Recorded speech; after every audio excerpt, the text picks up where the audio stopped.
हमारा देश और हम अगर सही सलामत है तो सिर्फ हमारे जाबाज वीर जवानों की वजह से। इस उपलक्ष्य में हर साल भारतीय सेना की तरफ से भूतपूर्व सैनिकों के कार्यक्रम का आयोजन किया जाता है। इस साल भी नागपुर, भंडारा, गोंदिया, चंद्रपुर और गढ़चिरौली जिलों के भूतपूर्व सैनिकों के लिए सुरेश भट्ट सभागृह में रैली आयोजित की गई थी। इस रैली का आयोजन मुख्यालय उत्तर महाराष्ट्र और गुजरात सब एरिया के तत्वाधान में स्टेशन मुख्यालय कैंपटी द्वारा किया गया। Major general S K. विद्यार्थी, अति विशिष्ट सेवा पदक, सेना पदक, जनरल ऑफिसर कमांडिंग उत्तर महाराष्ट्र और गुजरात सब एरिया उमंग इस कार्यक्रम के मुख्य अतिथि के रूप में मौजूद थे। इस कार्यक्रम में 1200 से अधिक दिग्गज वीर नारी और आश्रितों ने उपस्थिति लगाई थी। इस कार्यक्रम के दौरान एस.के. विद्यार्थी और मिसेस गार्गी विद्यार्थी, अध्यक्षा FWO UM और जी उपक्षेत्र, इन्होंने 5 जिलों की वीर नारी और जरूरतमंद महिलाओं का सत्कार कर उनको उपहार और मदद राशि प्रदान की। मैं अपने वीर एक्स सर्विसमैन और वीर नारियों का यहाँ पे स्वागत करता हूँ। मेरा नाम है उत्तर महाराष्ट्र और गुजरात सब एरिया। तो यहाँ के जो 5 स्टेशन हैं, उसके अलावा और बाकी डिस्ट्रिक्ट, उसके अलावा पूरा गुजरात भी हम लोग देखते हैं। इस दौरान हमने कई एक्स सर्विसमैन रैली की है और करीबन 6000 से 10,000 एक्स सर्विसमैन तक पहुंच पाए हैं। आए दिन हमने कई सोशल मीडिया ग्रुप बनाए हैं। आप लोगों को पता होगा, आप लोग खुद भी मेंबर होंगे सोशल मीडिया ग्रुप के। नहीं है तो उसके बारे में आपको आगे जानकारी दे देंगे, ताकि आप इस ग्रुप में ज्वाइन करके जो सरकार नई स्कीमें निकाल रही है या फौज नई स्कीमें निकाल रही है, उस बारे में आपको जानकारी मिलेगी। जैसे कि कर्नल वेटरन्स ऑर्गेनाइज लीडर, शहीद सैनिक श्रद्धांजलि, उमंग वेटरन्स, ये सब में रियल टाइम जो फंक्शन चल रहे हैं उस बारे में आपको जानकारी मिलेगी। इसके अलावा पूना में हमने एक मेगा रैली की थी। रैली के दौरान, जैसे आज भी आप देखेंगे, रैली के दौरान हम कई चीजें बताते हैं, तो कई लोग यहाँ आ नहीं पाते, तो हम लोग लाइव स्ट्रीमिंग भी करते हैं रैली की, ताकि लोग जो पहुंच ना सके इधर, उन तक ये खबर पहुंच जाए। और हर हफ्ते हम इसके फीडबैक देते हैं कि पॉइंट्स पे क्या हो रहा है, और जब तक ये एंड तक नहीं पहुंचते, हम इस पॉइंट को जीवित रखते हैं। स्पर्श पे एक बार टेंशन चला गया, कई लोगों का जो इस सॉफ्टवेयर में इनिशियली गए तो उनको कई दिक्कतें आई। तो तकरीबन 3000 लोग हम तक पहुंच पाए हैं, जिनकी सारी मुसीबत हल करके हमने उनको स्पर्श में अच्छे से हर महीने उनका रेगुलर पेंशन आ रहा है। और स्पर्श के द्वारा जो भी डीए इंक्रीज या वन टाइम वन पेंशन का इंक्रीज, वो अब ऑटोमेटिकली लोगों को इसका बेनिफिट मिल रहा है। यहाँ पे मैं इस एरिया में जो कलेक्टर साहब हैं, जो डिविजनल कमिश्नर हैं और जो पुलिस कमिश्नर और उनके नीचे जो सिविल एडमिनिस्ट्रेशन और पुलिस के कर्मचारी हैं, उनके साथ मैं रेगुलर मीटिंग करता रहता हूँ। और आए दिन हमारे सर्विस के कोई पॉइंट रहे तो मैं उन तक पहुँचाता हूँ। कॉन्ट्रैक्ट अगर आप अप्लाई करेंगे तो आपको जरूर मिलेगा। ऑडिटोरियम के बाहर भी हमने एम्प्लॉयमेंट कॉर्नर लगाया हुआ है, ताकि आपको आपके एम्प्लॉयमेंट की कोई झलकी मिल सके। गुजरात में हमने 2 नए हॉस्टल शुरू किए हैं, बट घर के पास नागपुर में जो हमारा गर्ल्स और बॉयज हॉस्टल है, उसमें हमने काफी तब्दीली लाए। चाहे वो खाने की बात हो, चाहे सोने की व्यवस्था हो, चाहे बच्चों की सहूलियत के लिए कुछ घूमने घामने के लिए जगह हो, या वहां भिजवाएं। जिसको टाइम लगे तो वहां जरूर घूम के आइए। और ये बहुत अच्छी फैसिलिटी है बच्चों के लिए जो पढ़ाई कर रहे हैं, या थोड़े से और बड़े बच्चे जो कि कॉलेज जा रहे हैं, वो नागपुर में आके नागपुर के कॉलेज का पूरा लाभ उठा सकते हैं। ECHS, ex serviceman contributory health scheme, जिसके आप लोग सब मेंबर हैं, इसके पीछे हम लोग काफी जोरों शोरों से पड़े हुए हैं। और आए दिन हमने नागपुर में 48 नए अस्पताल जो हैं पैनल किए हैं। आप इनमें से कोई भी एम्पैनल हॉस्पिटल में जा सकते हैं और आपको पूरा कैश फ्री ट्रीटमेंट मिलेगा। जो पैसा एक्सचेंज होगा वो गवर्नमेंट और अस्पताल के बीच होगा, और कोई अगर अस्पताल आपको पैसे मांगता है आपसे तो आप आके हमें बता सकते हैं, उसका हम एम्पैनलमेंट कैंसिल करके उसको ब्लैकलिस्ट भी करा सकते हैं। नागपुर में 48 ऐसे नए अस्पताल हमने एम्पैनल कराए हैं, जिसमें कि 9 मल्टी स्पेशलिटी और 4 सुपर स्पेशलिटी है। कामठी में 1, अकोला में 3, अमरावती में 8, वर्धा में 1, गोंडिया में 2। पॉलीक्लिनिक वर्धा जो कि एक अच्छे इलाके में नहीं था, उसको उठा के हमने ऐसी जगह, सेंट्रल जगह पे लाए हैं जहां पे आप लोग आराम से पहुंच सके और पॉलीक्लिनिक को के माहौल में आराम से उसका फायदा उठा सके। हर समय जुटा रहता है, अग्रसर है, और हम आगे जाके भी इससे और अच्छा काम करके आपको दिखाएंगे। बेड खाली है तो इमरजेंसी में मिलिट्री हॉस्पिटल में भी ट्रीटमेंट होगा। मिलिट्री हॉस्पिटल में स्टेबलाइज होने के बाद आपको रेफरल एम्पैनल हॉस्पिटल में जाने के लिए कहा जा सकता है, और एम्पैनल हॉस्पिटल्स जैसे साहब ने बताया उतने सारे है ही अपने पास। नेक्स्ट, इमरजेंसी केयर जो आपको कहता है आप कोई भी हॉस्पिटल में जा सकते हैं, चाहे वो एम्पैनल हो या ना हो, लेकिन आपको सीमित समय सीमा पर आप खुद या आपके डिपेंडेंट पॉलीक्लिनिक के ओएसी जो आपके पेरेंट पॉलीक्लिनिक है उनसे आप अप्रूवल फोन पे ले सकते हैं। वो हॉस्पिटल से आप बताया जाएगा, नहीं तो आप जब ठीक हो जाएंगे उस हॉस्पिटल से आपको एम्पैनल हॉस्पिटल में वो खुद ट्रांसफर करेंगे। नेक्स्ट, रिमोट एरियाज में ईसीएचएस में ये सहूलियत है कि इवन नॉन एनएबीएच जो एक क्राइटेरिया होता है उसके अलावा भी हॉस्पिटल एम्पैनल कर सकते हैं, और आपको जो रेफरल मिलता है वो आपको 60 दिन तक आप उन हॉस्पिटल्स में भी आप दिखा सकते हैं। और जो बेड रिडन और सीरियस केसेस होते हैं उनके लिए अलग अलग तरीके से आपका इलाज हो सकता है। एक पैलिएटिव केयर, मतलब जो हॉस्पिटल एम्पैनल्ड हुआ है जिसमें उनका देखभाल लाइफ थ्रेटनिंग डिसीजेस का किया जा सकता है, वो हॉस्पिटल में आपका ट्रीटमेंट होगा। डोमिसिलरी इक्विपमेंट, किसी को अगर घर में कोई इक्विपमेंट चाहिए, वो equipment special case station headquarter के थ्रू आप केस टेकअप करेंगे तो रीजनल सेंटर और सेंट्रल ऑर्ग आपको रिलीज करके वो इक्विपमेंट घर में दिलाया जाएगा। और प्रॉक्सी रेफरल, इसके बारे में मैं आगे और थोड़ा बता दूंगा। 75 साल के ऊपर के ईएसएम एक्स सर्विसमैन को आपको कोई रेफरल की जरूरत नहीं है, आप हॉस्पिटल में डायरेक्ट जा सकते हैं। एम्पैनल्ड हॉस्पिटल आपका रेफरल वो खुद अपने आप ऑनलाइन मांगेंगे। सॉरी, माफ कीजिए, ये अभी कम कर दिया गया, 70 हो गया है। वॉर विडोज और बैटल कैजुअल्टीज के लिए प्रायोरिटी में पॉलीक्लिनिक में आपका इलाज होगा। आपको वेट करने की जरूरत नहीं है, आपको डायरेक्ट आप जा सकते हैं। टोकन सिस्टम आपके लिए अलग है। अनलिस्टेड प्रोसीजर जैसे साहब आपको समझाने की कोशिश कर रहे थे कि ये होता है कि जो मौजूदा चिकित्सा प्रणाली है, मतलब जो डॉक्टर्स को अभी तक एक इलाज करने का तरीका मालूम चला, बिकॉज मेडिकल साइंस हर रोज डेवलप होता है। जो चीज एग्जिस्टिंग है, गवर्नमेंट ने सैंक्शन किया है, वो हॉस्पिटल करेगा। जो नहीं है उसके लिए गवर्नमेंट से परमिशन लेना पड़ता है। अगर वो लाइफ थ्रेटनिंग है तो आपको हॉस्पिटल करके बाद में लेगा, नहीं है तो आपको एडमिट करके वो परमिशन लेगा, उसके बाद आपका चिकित्सा शुरू की जाएगी। नेक्स्ट, एनुअल वैलिडेशन, ये डिपेंडेंट्स के लिए शुरू किया है, साल में एक बार करना होगा। और पेरेंट पॉलीक्लिनिक, आप इंडिया में कहीं भी पेरेंट पॉलीक्लिनिक आप चुन सकते हैं। चाहे आप अभी बच्चों के पास जाएं, आपके बच्चे इंडिया में कहीं पे भी हो, आप वहां कुछ दिनों के लिए जाएं तो आप इसको चेंज कर सकते हैं। वो समय व्यवधि अलग अलग दिया हुआ है, उसके हिसाब से आप चुन सकते हैं और उस पॉलीक्लिनिक से आप आपका ट्रीटमेंट या दवाई ले सकते हैं। नेक्स्ट, दवाइयों का सबसे बड़ा मुद्दा आता है कि हमको दवाई ज्यादा दिन चाहिए, दूर से आते हैं, कम दवाई मिलता है। इसमें प्रोविजन है, अगर डॉक्टर आपको लिखता है तो आप 30 दिन से लेकर 90 दिन तक दवाई ले सकते हैं, और वो डॉक्टर आपको रिकमेंड करेगा तो पॉलीक्लिनिक से एक टाइम पे मिलेगा।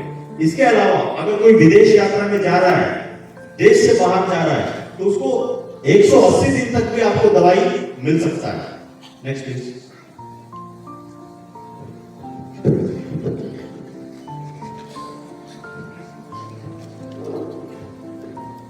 ये थोड़ा और एलाबोरेट दिया गया है। जो डॉक्टर अगर आपका रेफरल देने वाला डॉक्टर उसको उसकी समझ में आपकी जरूरत है तो 60 दिन तक भी इसका वैलिडिटी बढ़ाया जा सकता है। और जो क्रॉनिक डिसीजेस है, डायलिसिस की जरूरत है, कैंसर में है और डायबिटीज और अलग अलग बीमारियां जहां कंटिन्यूस चाहिए ट्रीटमेंट, वहां रेफरल आपको 180 दिन तक अलग अलग सेशन में आप स्पेशलिस्ट डॉक्टर के पास जाने के लिए भी आप मांग सकते हैं। नेक्स्ट, डेंटल रेफरल आप मल्टीपल सिटिंग्स की जरूरत पड़ता है बिकॉज एक बार में डेंटल ट्रीटमेंट होता नहीं है, तो उसके लिए भी आपको 60 दिन तक वैलिड होगा। मल्टीपल रेफरल्स का मतलब आपको अगर कोई ऐसी बीमारी है जो आपको एक हॉस्पिटल में सुविधा नहीं है तो आप एक रेफरल से 2 हॉस्पिटल में भी जा सकते हैं। एक हॉस्पिटल में जाके आप टेस्ट करा सकते हैं, दूसरे हॉस्पिटल में जाके आप ट्रीटमेंट करा सकते हैं, बट ये सब चीज आपको डॉक्टर लिख के देगा, आपको जानकारी होनी चाहिए। प्रॉक्सी रेफरल आपको मैंने बता दिया, अगर कोई बुजुर्ग आप जा नहीं सकते हैं तो आप अथॉरिटी लेटर दीजिए, एक कोई वैलिड आइडेंटिटी प्रूफ दीजिए, आप डॉक्टर को अपना पॉलिक्लिनिक में भेजिए आपके कार्ड के साथ, और वहां आपके ऊपर अगर डाउट भी है तो पॉलिक्लिनिक का ओएसडी आपको वीडियो कॉल करेंगे और आपके लिए जो दवाई चाहिए वो चीज मिलेगा। और अगर आप ये भी सवाल आता है कि हम डॉक्टर ने रेफर किया मुझे ओपीडी तौर पे एम्पायर हॉस्पिटल में, बट वहां मेरे को एडमिट होना पड़ रहा है, अगर ऐसी स्थिति में आपको जो अपना पॉलिक्लिनिक का डॉक्टर साहब लिख के देंगे ओपीडी के लिए मैं इनको रेफर कर रहा हूं, जरूरत पड़ने पे आप इनको एडमिट कीजिए, अगर वो बीमार होगा तो आपको डबल बार आगे पीछे जाने की जरूरत नहीं है। Next please. कुछ टूल्स है, ये सारे सवाल आपके जो एक्सर्विसमेंट के लिए जो काम कर रहे हैं उनके पास भी आते हैं, माहौल में भी है, यूट्यूब में भी है, इंटरनेट में भी है, बट बेसिक रिक्वेस्ट है कुछ अच्छे टूल्स हैं सभी के लिए, ये अगर आप यूज करना स्टार्ट करें तो कई समस्याओं या आपके जो संदेहों का निवारण ऑनलाइन हो सकता है। सबसे पहले ईसीएचएस का इंफॉर्मेशन देने वाला वेबसाइट है ऊपर, सबसे ऊपर। नेक्स्ट है आपका स्मार्ट कार्ड का एप्लीकेशन जो खुद आप ट्रैक कर सकते हैं, अप्लाई कर सकते हैं, पासवर्ड जनरेट कर सकते हैं, अगर कोई ब्लॉक हो गया तो रीअप्लाई कर सकते हैं। अगला है ईसीएचएस का बेनिफिशियरी एप्लीकेशन जो एंड्रॉइड फोन, एप्पल फोन सब में है। एक हेल्पलाइन नंबर है, ये वर्किंग आवर्स में इसमें आपको समाधान मिलेगा। और एक बिल प्रोसेसिंग एजेंसी है, उसका वेबसाइट है जिससे आपको अगर आपने क्लेम किया है तो क्लेम का स्टेटस क्या है वो पता चलेगा। मैं जल्दी आपको दिखा देता हूं वो दिखता कैसा है। नेक्स्ट, ये है ईसीएचएस का इंफॉर्मेशन वेबसाइट, इसमें अलग अलग लिंक्स हैं, आप पूरा कंपेंडियम डाउनलोड कर सकते हैं, किसी पे अगर शक है पूरा पॉलिसी इसके ऊपर है। नेक्स्ट, ये है आपका 64 KB एप्लीकेशन कार्ड, इसमें एक रिक्वेस्ट है जो एक सर्विसमैन अगर आप भूल जाते हैं, आप लिख नहीं पाते हैं, आपको इतना अंग्रेजी नहीं आता है, आपके बच्चों का हेल्प लीजिए, पासवर्ड इसका याद रखिए, ईमेल बार बार चेंज मत कीजिए, मोबाइल जिस पे ओटीपी आएगा वो सेव रखिए। Next please. ये है आपका बेनिफिशियरी एप्लीकेशन, इसमें आप सही लिंक में जाके गूगल प्ले स्टोर से डाउनलोड करना है और इसमें कई सारी सुविधाएं हैं जो आपको नीचे दिया गया है, अगले स्लाइड में उसके बारे में थोड़ा डिटेल में है। नेक्स्ट, ये ईसीएचएस का आपका मोबाइल ऐप का इंटरफेस है, आप इसमें पॉलिक्लिनिक का इंफॉर्मेशन, अपॉइंटमेंट भी आप बुक कर सकते हैं। अगर आप गोंदिया से निकल रहे हैं सुबह, आपको नागपुर पहुंचने में 2 घंटे लगेंगे, आप अपॉइंटमेंट उस दिन का ले सकते हैं, तब आपका जब नंबर आएगा तब आप डायरेक्ट उधर आपको टोकन मिलेगा, आपका नंबर तो इस पे आएगा। नहीं बैक, इसमें आपका रेफरेंस का डिटेल होगा, देन आपका कार्ड मैनेजमेंट होगा, अप्रूवल होगा, पॉलिक्लिनिक आप इसी पे चेंज कर सकते हैं, इसमें आप कंप्लेंट्स भी कर सकते हैं जो आपके अपेरेंट हॉस्पिटल हो या ट्रीटमेंट ऑप्शन हो। नेक्स्ट, ये उसका वेरियस दिया हुआ है ऑप्शंस। नेक्स्ट, ये है जो बिल प्रोसेसिंग एजेंसी का वेबसाइट है, इसमें जो डिटेल दिया हुआ है आपका आईपीडी, ओपीडी, फार्मेसी या जो आपको नीचे दिया गया ये डिटेल्स आप भरेंगे तो आपका स्टेटस कहां पे, पैसा कितना टाइम में आएगा, कितना मिलेगा। यहाँ पे एक चीज क्लियर कर दूंगा, गवर्नमेंट ने ये रूल पास किया है कि कोई भी खर्चा जो होगा वो हमको सीजीएचएस के बराबर मिलेगा, तो सेंट्रल गवर्नमेंट हेल्थ स्कीम और ईसीएचएस रेट में बराबर है। नेक्स्ट, इसके अलावा आपके पास अगर आप फिर भी संतुष्ट नहीं हुए, इतने सारे आपके पास ऑप्शन है आपको आपकी शिकायत दर्ज करने के लिए। एक सीपी ग्रांट्स है, सीपी ग्रांट्स गवर्नमेंट का वेबसाइट है, एक ईमेल है जो सेंट्रल ऑर्गेनाइजेशन को जाता है, डायरेक्टर कंप्लेंट्स और लिटिगेशन, एक आप लिखित में किसी को भी लेटर आप जहां चाहे लिखना है लिख सकते हैं। लास्ट 3 आप पॉलीक्लिनिक या स्टेशन हेडक्वार्टर में जा सकते हैं जिसकी जिम्मेवारी में आपका पॉलीक्लिनिक है, और आरटीआई में भी मांग सकते हैं। हर पॉलीक्लिनिक में लिखा हुआ है कि आरटीआई का अधिकारी ये है, उसका नंबर ये है। आपको कोई इंफॉर्मेशन है जो मेडिकल डेटा है वो कॉन्फिडेंशियल है, उसके अलावा आपको आरटीआई से इंफॉर्मेशन मांग सकते हैं। नेक्स्ट, आप ये सबसे संतुष्ट नहीं हुए, आप केस भी डाल सकते हैं क्रिमिनल नेग्लिजेंस अगर होगा तो। आपको कोई हाथ बांध के नहीं रखा हुआ है, आप जो आप चाहे जहां सही है आप इसका आप इस्तेमाल कर सकते हैं। बट एक चीज है, हम सब फौजी हैं, सर्विस देने वाले फौजी है, सर्विस लेने वाले फौजी है, तो हम लोग का आपस में भरोसा होना चाहिए। जानना चाहते हो आपके थ्रू की अपने यहाँ पे नहीं है कि इससे चलती सुविधा? देखो भाई, जैसे आपको बताया हर ट्रीटमेंट नहीं है। या मेटल दांत, कोई आदमी सोने का दांत भी लगाता है, वो गवर्नमेंट पैसा नहीं देगा। और जो प्रोसीजर आप बोल रहे हो वो मैं क्लियरली जानता नहीं हूं, मैं कोई डॉक्टर नहीं हूं, वो एडवांस प्रोसीजर होगा जो लिस्ट में नहीं होगा। भी लाए हैं as a training officer, equivalent to हवलदार एक्स नेवी हूँ मैं। तो मैं ये कहना चाहता हूँ सर कि जो हमारे दिव्यांग माजी सैनिक हैं, इर्रेस्पेक्टिव ऑफ एनी रैंक, वैसे ही जैसे मेरी बच्ची दिव्यांग है, वैसे ही सब बच्चे जो दिव्यांग है उनको प्राइवेट रूम की फैसिलिटी मिलनी चाहिए।